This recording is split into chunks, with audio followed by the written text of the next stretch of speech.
हमारे इस दुनिया में कई ऐसे भी डिसऑर्डर्स होते हैं जो लिटरली में बिल्कुल अजीब होते हैं, जैसे कोटार्ड सिंड्रोम, जिसमें लोगों को ये लगता है कि वो मर चुके हैं, और एक्सप्लोडिंग हेड सिंड्रोम, जिसमें लोग अपने हेड में बहुत से एक्सप्लोजन्स को सुनते रहते हैं, और सबसे ज्यादा अजीब तो मिरर टच सिंड्रोम है, जिसमें लोगों को वो चीज फील होती है जो उसके पास दूसरे पर्सन को फील हो रही हो। जैसे अगर आपको ये डिसऑर्डर है तो जब मैं आपके बगल में बैठे आपके किसी फ्रेंड को हैंड पर टच करूंगा तो आपको लगेगा कि मैं आपके हैंड पर टच कर रहा हूँ। आपने अपनी जिंदगी में डोमिनोज का पिज्जा तो जरूर खाया ही होगा, मगर क्या आपको पता है कि टॉम मोनागन जो कि डोमिनोज के फाउंडर हैं, वो अपनी वाइफ से और कहीं नहीं बल्कि अपने फर्स्ट पिज्जा डिलीवरी के दौरान मिले थे। Literally what a coincidence. जब भी आप अपनी जिंदगी में फेलियर से निराश हो जाओ तो बस ये एग्जाम्पल को याद रखना कि कोको कोला जो कि आज एक बहुत बड़ी और वैल्यूएबल कंपनी है,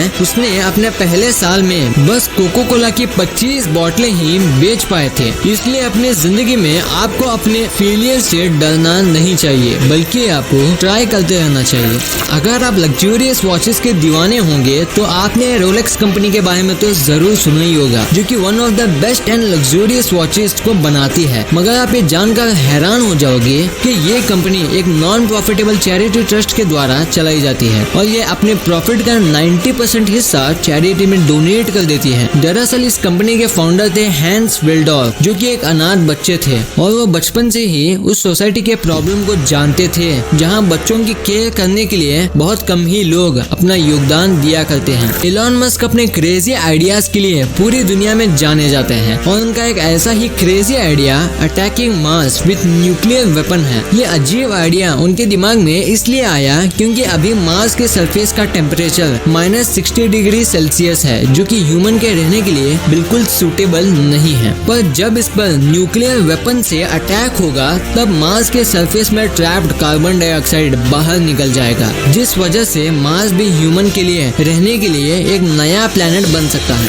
स्क्विरल्स हमारे नेचर में मिलियंस ऑफ ट्रीज को प्लांट करते हैं, और वो भी एक इंटरेस्टिंग भूलने की हैबिट के चलते। होता यूँ है कि जब ये स्क्विरल्स अपने खाने यानी कि नट्स को जमीन में छुपाते हैं तो बहुत बार वो भूल जाते हैं कि उन्होंने वो नट्स कहाँ छुपाए थे, और आगे चलकर वही नट्स न्यू प्लांट्स में ट्रांसफॉर्म हो जाते हैं। अगर आप फेसबुक या इंस्टाग्राम पर 35 डॉट ब्लैक टाइप करोगे तो वो कभी पोस्ट ही नहीं होगा, क्योंकि ये वर्ड मार्क जकरबर्ग ने अपने सोशल प्लेटफॉर्म से हटा रखा है, और अब तक उन्होंने इसका रीजन किसी को नहीं बताया है। मैं आपसे पूछूं कि वर्ल्ड की सबसे एक्सपेंसिव चीज किस एनिमल के मिल्क से बनती है, तो आपका जवाब high and strong breed of cow या बफेलो होगा। मगर आपको ये फैक्ट हैरान कर देगा कि वर्ल्ड की सबसे एक्सपेंसिव चीज इन एनिमल से ना बनकर डोंकी के मिल्क से बनती है। ये बात है 1974 की, जब फेडेक्स कंपनी लगभग बैंकरप्ट हो गई थी और उसके ओनर के पास सिर्फ $5,000 ही बचे थे। और पता है फेडेक्स के ओनर ने इन $5,000 का क्या इन्वेस्टमेंट किया?